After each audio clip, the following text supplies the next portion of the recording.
Hi, everyone. Welcome to Project Shop. We are in lesson 4 of designing with Canva. Woo! You've made it this far. You're in the home stretch now, right? I hope you have been learning so much and just getting a handle of really getting in there and doing it, right? As we've said so many times, that is the point of coming in and doing Project Shop. You can learn this stuff. Of course, you could go in there, but how long would it take you, and what would take you to really jump in and do it? What would make you do it? Now, not only have you heard me talk about it, you've seen the screenshots, you've gone in there and you've actually done it yourself. And now you know how to do it. Now it's a skill. Now you can say, oh yeah, I know to use Canva. No problem. Amazing, right? So let's go ahead. We're going to jump in with our lesson right now. So let's go ahead and get started. Woohoo. And we are going to get this in presentation mode. As usual, we always start with our Project Shop little logo guy here. You guys know how it works. You're now in your 4th lesson. You know that you get support. You know that you have assignments and they're due every Sunday at midnight. And you know that if you keep following along, you're going to get something done. You guys have learned how Canva has worked. You've learned how to choose fonts, colors, images. You've learned how to mess with background, shapes, layouts. And now we're going to go into some branding basics and get ready for your final design. Exciting. So without further ado, here are branding basics. So one of the things that I want to talk about first is what branding isn't. Now, I talk a lot about branding. I've done several lessons on branding outside of Project Shop and things. And you can actually check out my past thing if you haven't watched it already on YouTube. It's one of the Rise and Grind series, I believe, or Wednesday Live. Sorry, it's a Wednesday Live series. And it is about how to develop your brand. But I want to recap obviously we can't go through the whole thing here, but I want to recap a few points. And the one thing I really want to make clear, and I've been mentioning branding a lot, but I want to make it really clear, like branding is not just your logo, your product colors. It's not just something that only big brands need, that only big, oh, well, I don't need to worry about my brand because I'm just, this small entrepreneur. Totally bullcrap. That's not true. It's also not something that you just outsource to a branding firm and go, oh, cool, they'll know what to make for me. Like, absolutely not. They cannot give you your voice. All right. You're not the Little Mermaid here. And it wasn't a smart idea for her to do either. Right. So this is not something that you do. Even if you have the budget to have some amazing branding firm do this for you, you still have to give them some insight. And if you don't have that insight, they can't do that for you, no matter how big your budget is. I mean, maybe if they're a kind of shitty firm, they'll do it anyway, but they're going to just make what they think it is. And that is not how it works. Okay. It's got to be such a part of you that you believe in, that captures your passion, your beliefs, so many things. Okay. And it's not something that has to look like others in your field. That's another thing. Don't think, well, here's this company that does this company, so I probably need to stick in line with that. There is, like I said, it's about you, your voice, what you believe in. And so this is you, right? This is you or your company and that company belief, the company values. So I don't care what anyone else looks like. You need to do you, boo. All right. So that's what branding is not. So then, well, Tanya, what the heck is branding? Oops. Oh my God. Hold on. We went backwards. Let me go ahead. What is branding? Trying to move these things around here. Move my little face over here.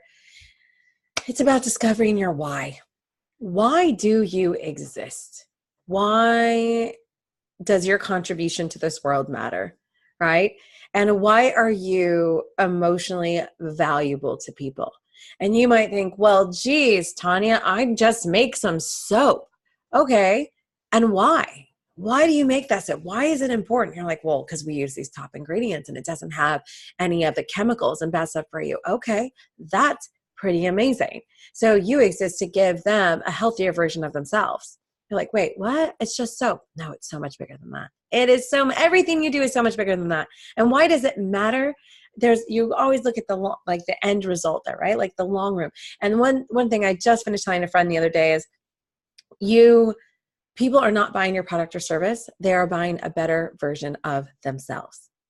They're not buying your product or your service. They are buying a better version of themselves. So what better version of themselves are you bringing to the table with your product or service? And the other thing is people don't buy your product or service. They buy why you do it. Why you do it, right? Look at Tom's shoes as a perfect example. Tom's shoes are not necessarily even the most comfortable shoes. They're super cute. I mean, some of you might say they're absolutely comfortable. Like, absolutely, I'm sure they are. I mean, I've had some, they are. But also maybe if you're doing a lot of walking or something, they're not known to be like, oh, they're the most orthopedic friendly. Like, that's not their thing. Their thing is about why they do it and what they contribute to the world, right? And that's made them a very, very wealthy company while doing something that matters to them, okay? So that's really what branding comes down to on the big nutshell, right? It's the feels. And so I have this example here just real quick to kind of go through some logos that you guys are familiar with, right? So you look through here and I want you to see right away some things that you recognize. And I'm sure you notice, those of you that are in America, you're going to notice like there's the Taco Bell, even California, right? Because I don't know if Taco Bell's everywhere, but you see Taco Bell there. You see Audi, you see McDonald's, you see what do we got? We have Mazda, we have Mercedes, and we have Honda, and we have Playboy, and Nike, and what else do we have around here? Chevron. We have all those things, right? Look at any of these, and I want you. Let's go to Mercedes. Now when you look at that symbol, just looking at it, right? You're looking at that little triangular type thing, and the silver and the shiny looking color. Do you hear? Come now, grab a Mercedes. Mercedes is the strongest, best, most luxury car you could ever get. No, you do not. You don't. And what feeling do you get? Do you get rough, rugged, drive through rocks? Absolutely not. But why? Why not? Because all you're looking at is a little three-pronged thingy with a circle around it. So how can you tell or feel anything? Because Mercedes has worked well at creating their brand.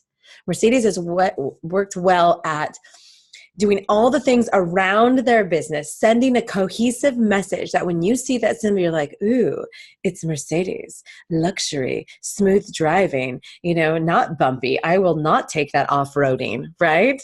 That idea right there, the fact that I can look at that symbol and get a vibe, get a feeling, hear a voice, that's branding. That is what it really all comes down to, okay?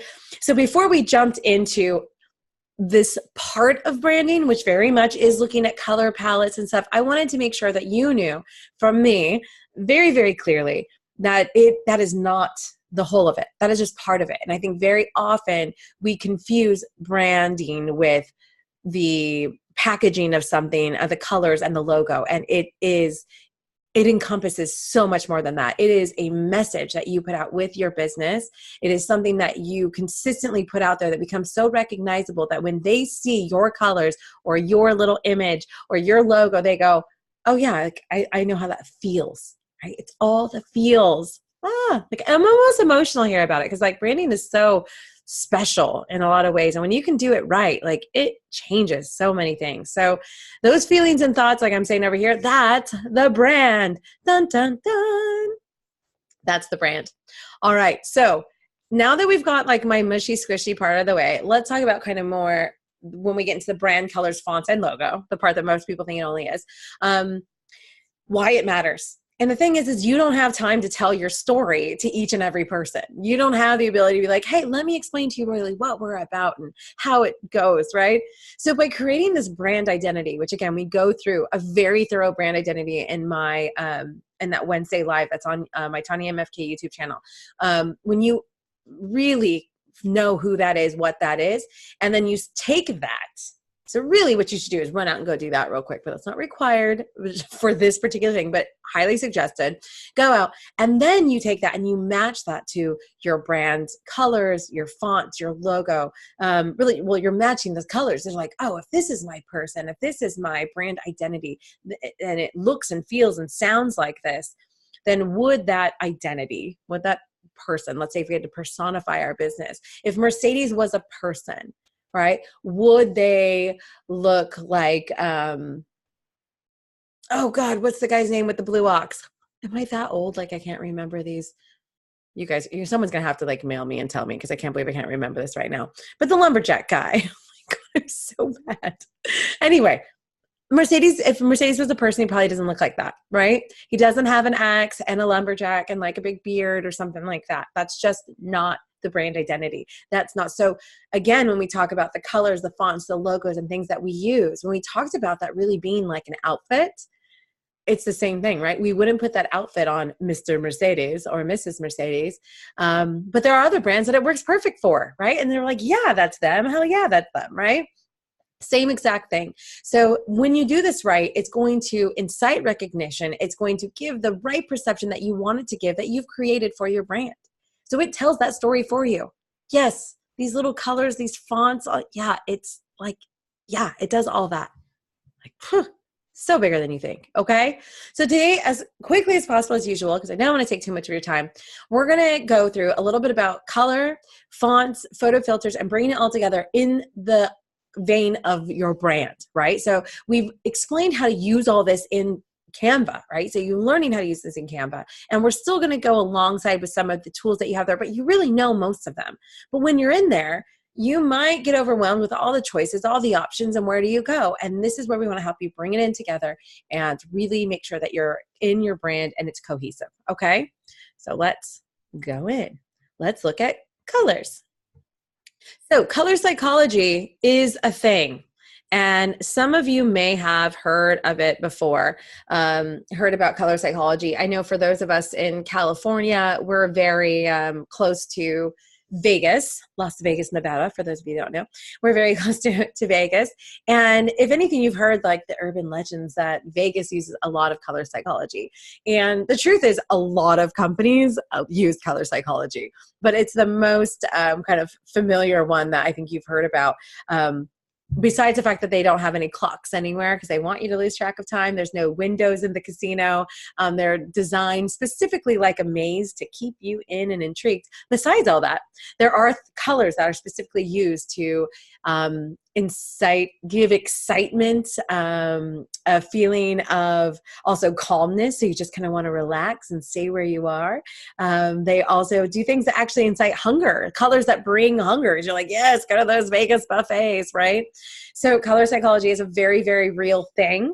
And no, it's not like some magic thing you can show someone blue and they're like, oh, I'm in a trance. Okay, it's not crazy, guys, but this is all subtle. You know, the same reason why if you were to go to get a massage and their waiting room there, whatever you're sitting there, if it was just like chaos, there was like 4 televisions with like sports going on and, you know, loud radio and flashing lights, like, I mean, yeah, the massage itself would be nice, but is that really the like ambiance that you're like wanting that moves you into it? Of course not.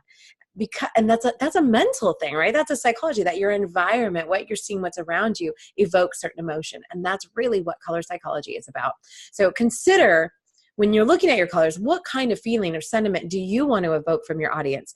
Because colors do influence emotion and they will help you build that brand voice. You know, we talked again about if you're a funeral home, bright neon pink is probably not the appropriate colors for what that situation requires and maybe to meet your customers where they're at, right? So if you can understand the contrast of that easily enough, then I think you can start to see how it fits in with what you're doing in your brand as well.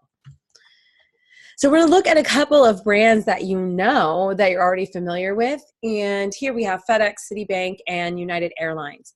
And so they have very successfully, they always have giant budgets and all those fun things too, but they've successfully and carefully selected their color palettes to bring exactly what they're about, their characteristics and things. So we have purple. Now, again, these colors have a variance of different types of emotions they can evoke. So keep that in mind. But one of the ones for the color purple is possibility. It's like, oh, and then orange has got this active like vibe, like, oh yeah, okay, I'm feeling active. So FedEx, hello, is it possible to get anything on time?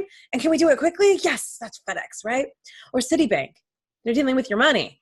So trust, strength, pretty important, right? Those are kind of what you want to convey. You're like, wow, this feels and sees like reliable. If it was like a kid's playground or something, like with Citibank would be like, God, guys, like take it easy. Okay, like you just see, it's like that's very serious in a way.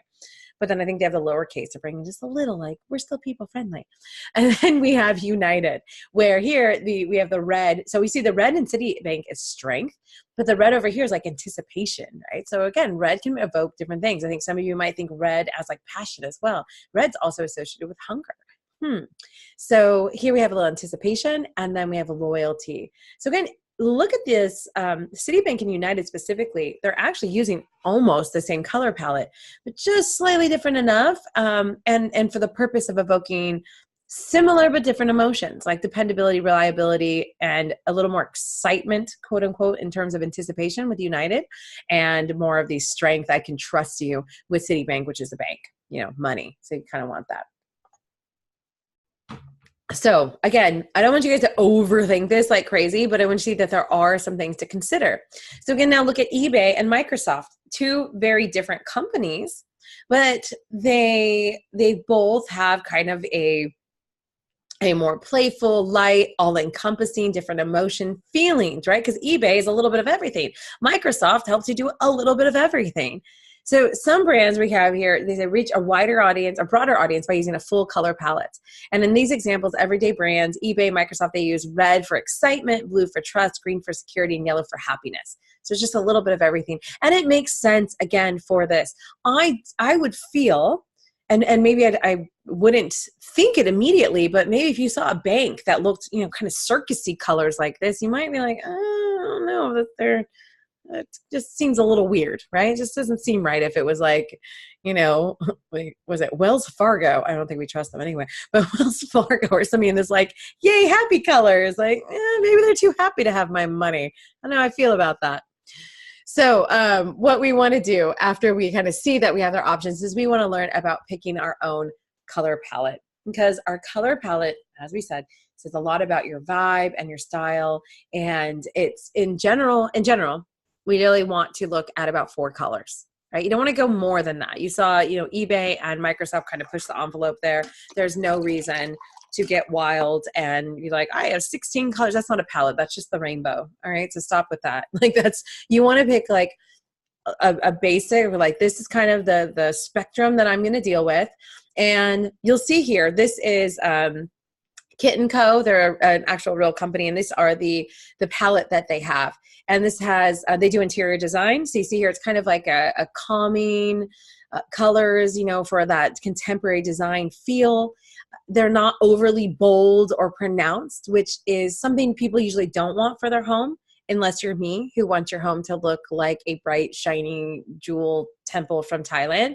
But most people aren't me and want something crazy like that. They like something kind of calm. Your home, I guess, should be calm and not shining with jewels. But so they really kind of conveyed this like, that's a home and contemporary feeling.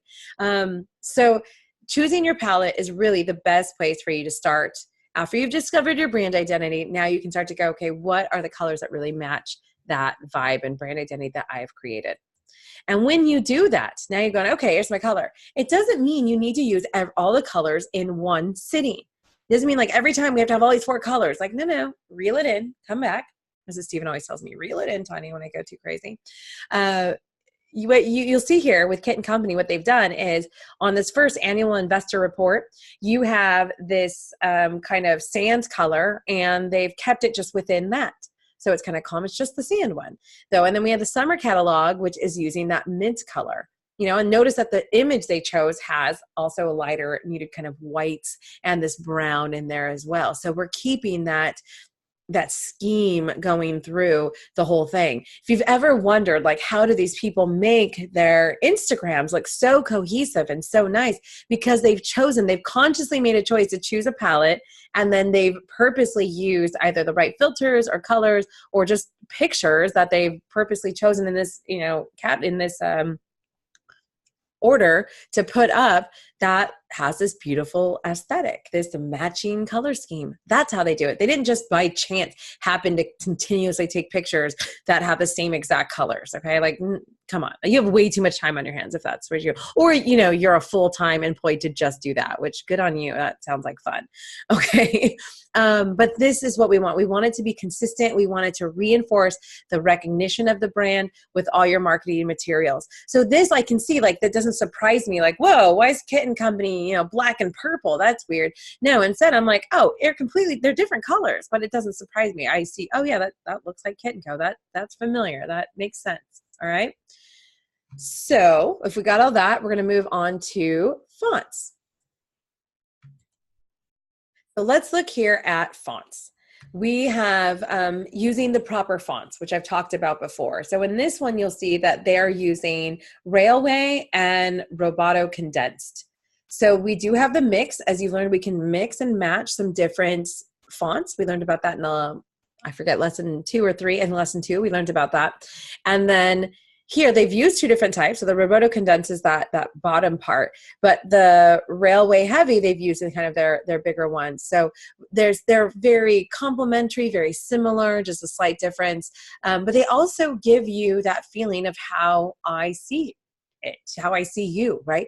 Fashion photography, like, this seems very kind of serious and streamlined. It's not kids photography or family photography. So you really want to think about that when you're looking at your brand, to consider, the fonts that are either traditional or modern, daring, sophisticated, playful, or corporate. What is the font that matches that vibe? And again, if you don't know your vibe, if you don't know your brand identity, then how the heck are you going to choose the right font?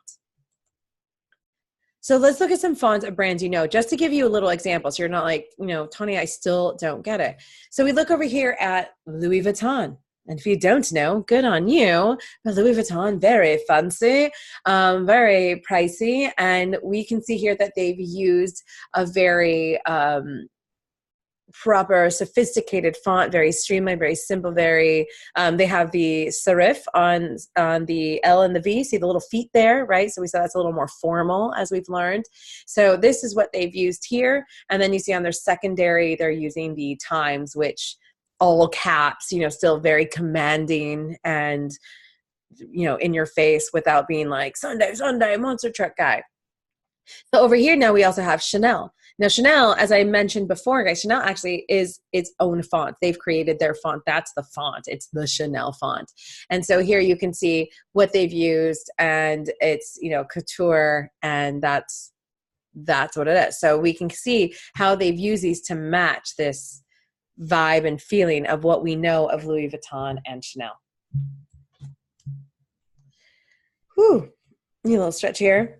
So now, again, let's look at something here like Adidas. Notice it's all lowercase. It's kind of a little fatter. It's a little like, like playful. And now we're talking about sports, right? So it's just got a kind of a fun, active vibe, if you will. And this is how they chose their fonts. And they always stick with the same font. They're not going to switch it up. You're not going to see Adidas written in the Nike font or vice versa. So again, now looking at Nike, you have that same thing. Here's the type of fonts that they use. And it's really hard to see the secondary font. Sorry about that. But you have this, the ones that they chose, they're always the same ones. And you recognize that. You recognize the font, like, immediately. Like, if Adidas and Nike didn't have their little swoop or this little, I don't know, was that supposed to be a mountain or something, have right there, you would still know exactly what it is. You wouldn't be like, oh, no. You're like, I know that. I know who they are. I know that font. But if it was written in something completely different, it wouldn't be visually recognizable until you read the word, oh, that says Adidas. But you wouldn't just go like, oh, that's Adidas, because it just doesn't, it's not recognizable without its little home font. So again, same thing here with Gucci, same thing here with Saint Laurent. One thing I like with the Saint Laurent here, and here's, I want to go back real quick too, is look at this, is, Adidas has this geometric font. It's very strong and fun, like I said. And then Nike, if you notice, it has this, it's bold, it's strong, but it's also slanted, which for them is kind of like for movement. And then here we have with Gucci, it has this old Roman style font, which we expect because it has this Italian brand going on. And it's also very sleek, and it has this sophisticated vibe, where our Saint Laurent is classic. It has this kind of very classic, simple font. But Saint Laurent does not go to be as exclusive as some of these other companies, our Louis Vuittons and our Gucci's. Saint Laurent, while they are still very on the higher scale of things, they are still, they want to be accessible and kind of everyday wear, not pretentious. So they don't have this like, dun, dun, dun. Again, notice that Gucci has the little feet, that formality, and Saint Laurent has a sans serif type of font here, which makes it just a little like, we're serious, but we're not ridiculous. Okay. So we're not totally full of ourselves. So now another thing that we want to talk about when we're talking about fonts is that we want to stay consistent. As I said, we want to use our same font choice as much as we can.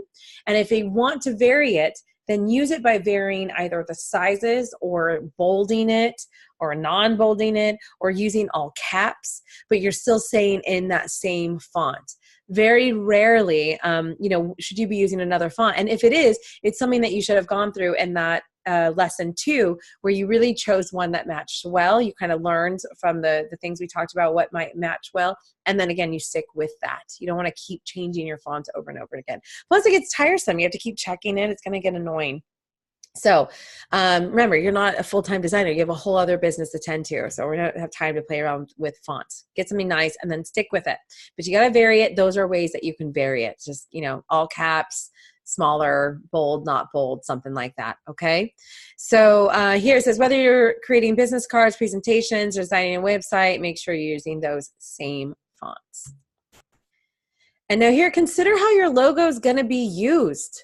You want to think about that. So, where is it going to be? What is it going to be on? Here Canva, if it was just those letters, it might be difficult. So they've added this little circle in there so it can easily be placed over images and designs, right? So Canva is going to be using, obviously that's the whole company's about that. So if they're going to be like, hey, use Canva, look at this beautiful thing you can make, and you want their logo to show up, it's going to show up a lot better when it has this little circle color behind it and their logo there. So you want it to be easy to read. If it's too tiny, it's going to get lost. If it's just text, again, this is where you can consider that shape or color for it to be behind so it can show up on busy backgrounds. And also another thing is like Canva is a script font, right? So if it's too small, it can get really hard to read. So they really had to take that in consideration of where it's going to be so they can think about, where it's going to look good, because that can become a problem if nobody knows your company. They're like, who was that? I don't know what that was.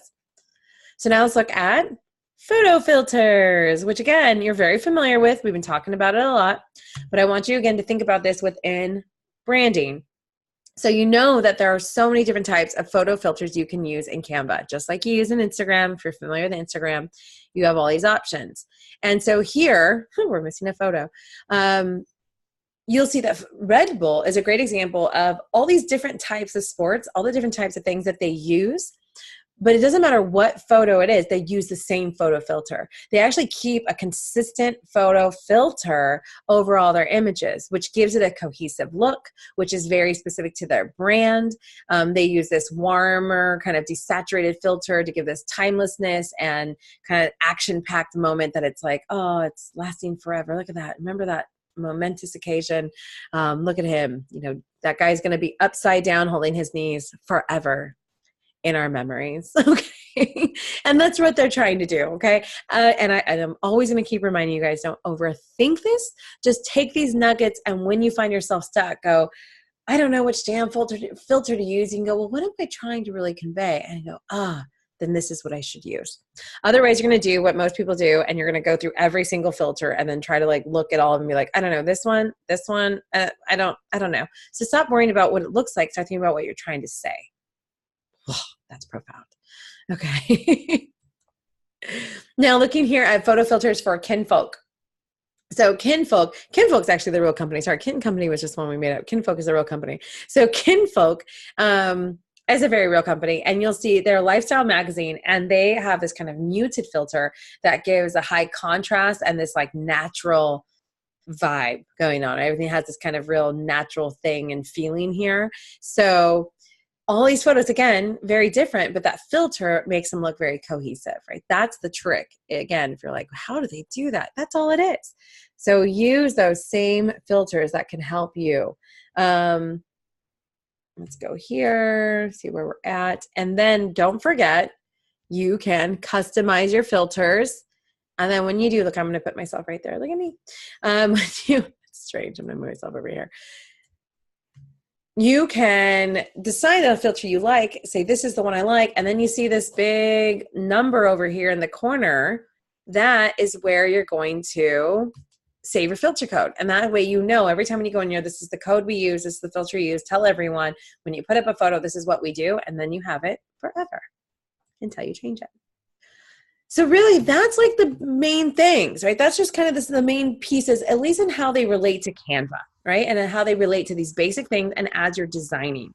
Branding is so much bigger and amazing and powerful than that.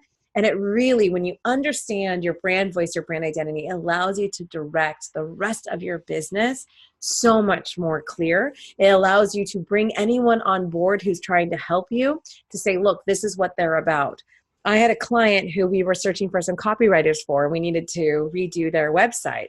And before I even really fully went into like, this is how many pages, this is how many this, I said, this is the brand identity. This is what the business is about. And this is the kind of voice we need.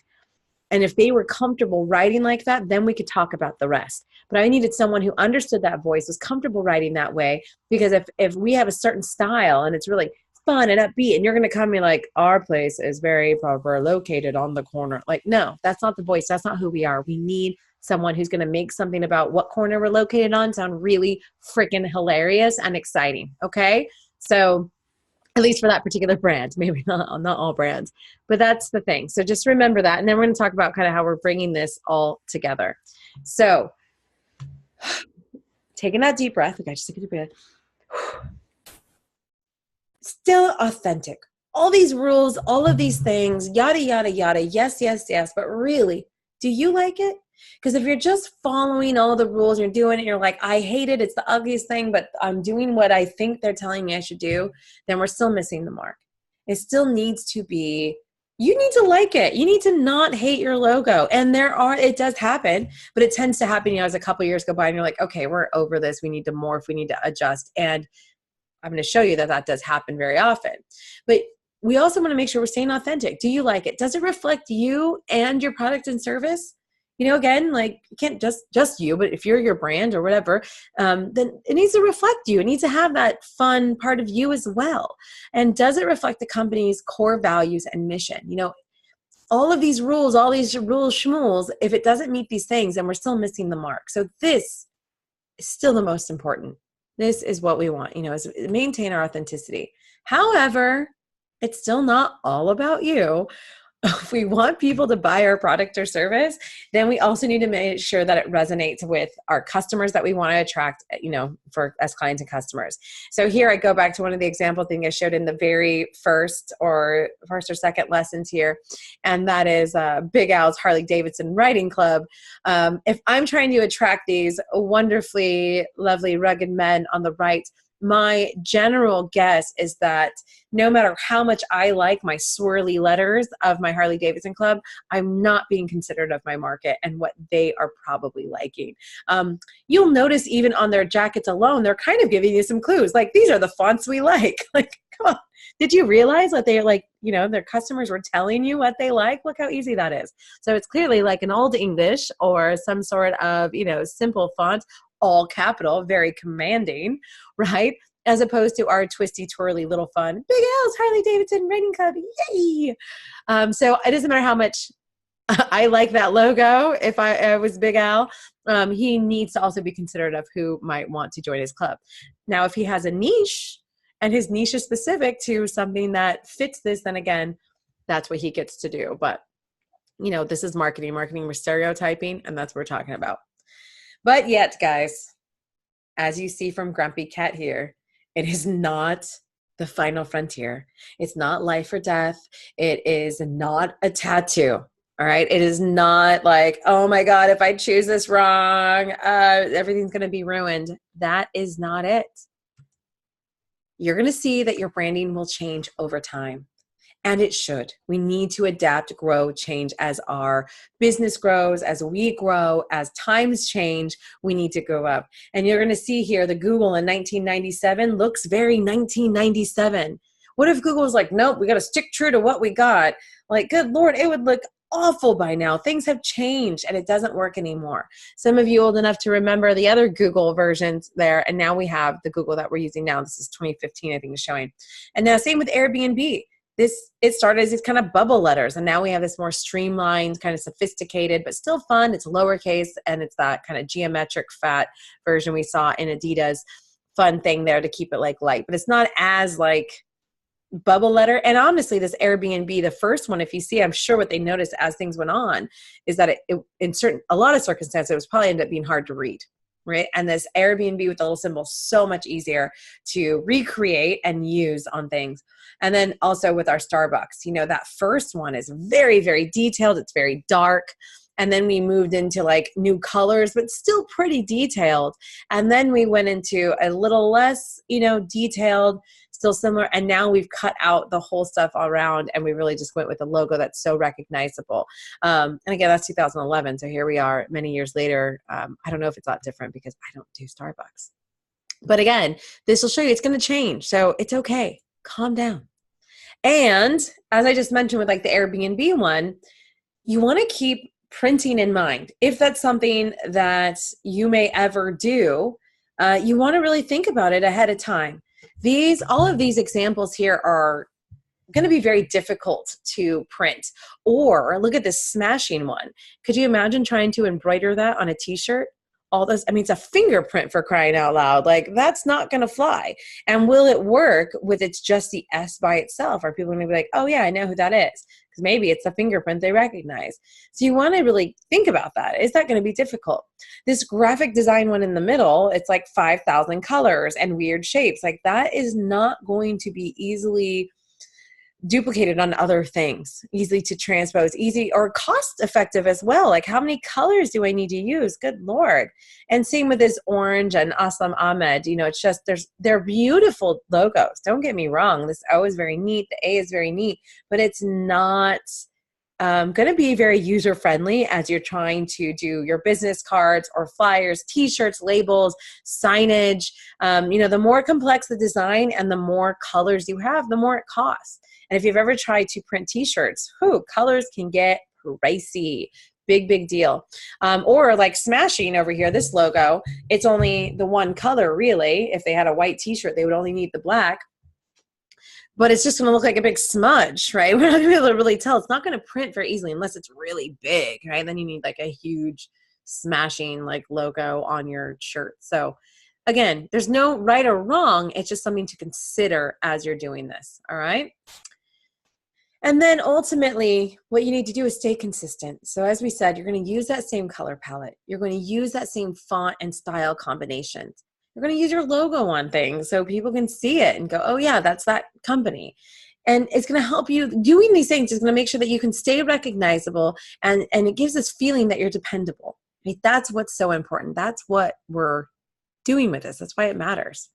So that is it. Dun, dun, dun. Week number 4. Celebration. You can design now.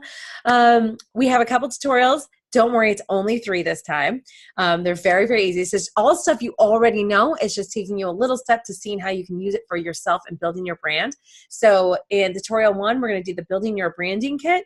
We have font, color, and logo. And then in our tutorial number 2, we have brand consistency. So you're going to do your, learning about how to keep it looking similar.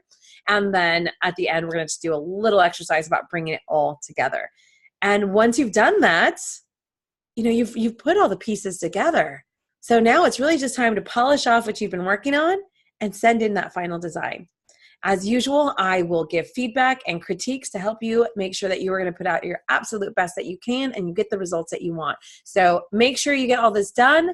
Turn it in on Sunday. I'm super, super excited to see what you've created.